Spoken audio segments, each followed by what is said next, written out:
Before I found you, I thought the only way to hold on was to find something to live for. But it isn't. The only way to hold on is to find something you're willing to die for. Evan Walker, page 281.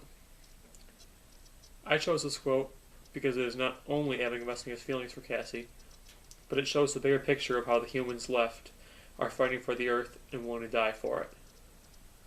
Hi, I'm Tyler Dew, and I'm here to talk to you today about the book The Fifth Wave by Rick Yancey.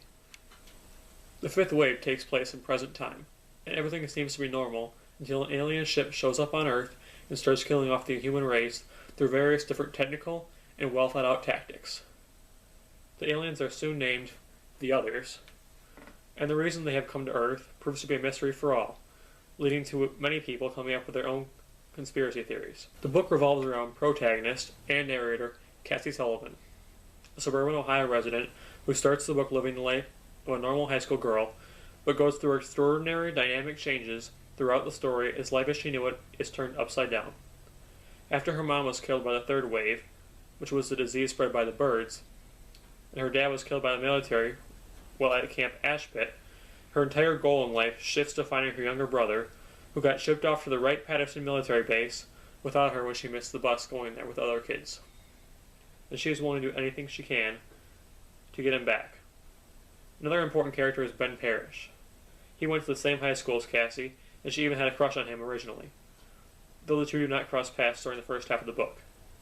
He becomes the group leader of Squad 53 at Wright-Patterson, and Sammy, Cassie's brother, is in this squad.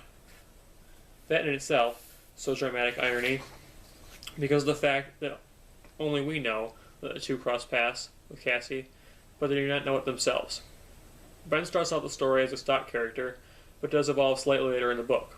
This is basically because in the beginning of the book, he's basically just that high school football player, kind of popular, Cassie's overall crush, but later in the book we see more in his life story, what happens to his family as they all die, and what he does himself to help out the other kids in his squad and figure out how to basically defeat the others.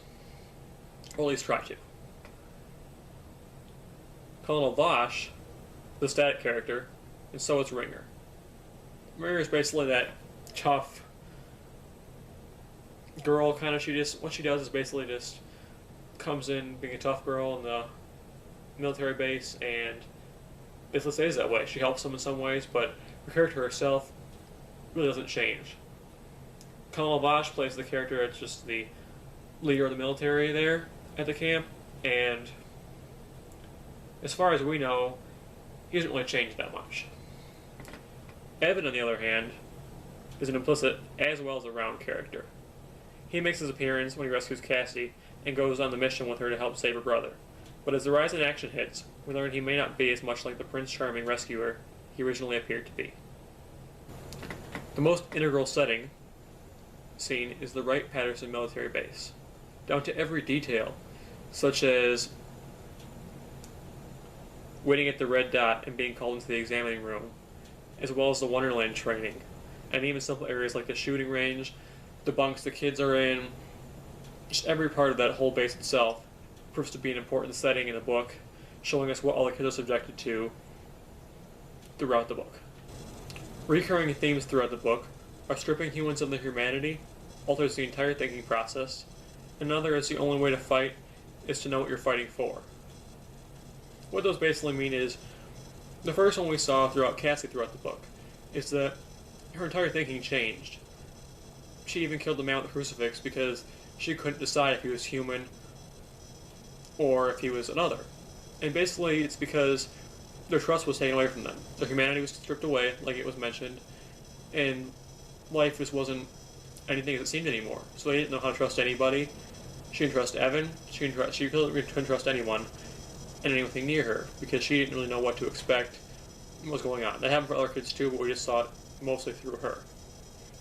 As far as know what you're fighting for, they even mentioned it. The humans that survived were the strong. The weak ones were the ones that were killed in the first three waves. The ones that survived 4 and 5 were the ones that truly knew what their purpose was and could find out what they were fighting for and truly had the confidence to do that. The fifth wave was excellent. and I definitely recommend reading the book for several different reasons. It's extremely well thought out and complex enough to throw in a few good twists, yet it is still easy to understand and follow the plotline. Not to mention, if you like other science fiction books like The Giver, the plot of this is similar and very relatable. The Fifth Wave really gets you thinking about what really would happen if the Earth had an alien attack that just suddenly interrupted our daily life, and what measures we would take to try in order to survive. Because I don't know about you, but if my phone and car suddenly died, that'd be enough to send me over the edge right there. So read The Fifth Wave, and start thinking about your plan of action for what you would do if aliens suddenly showed up on the Earth tomorrow. Thank you.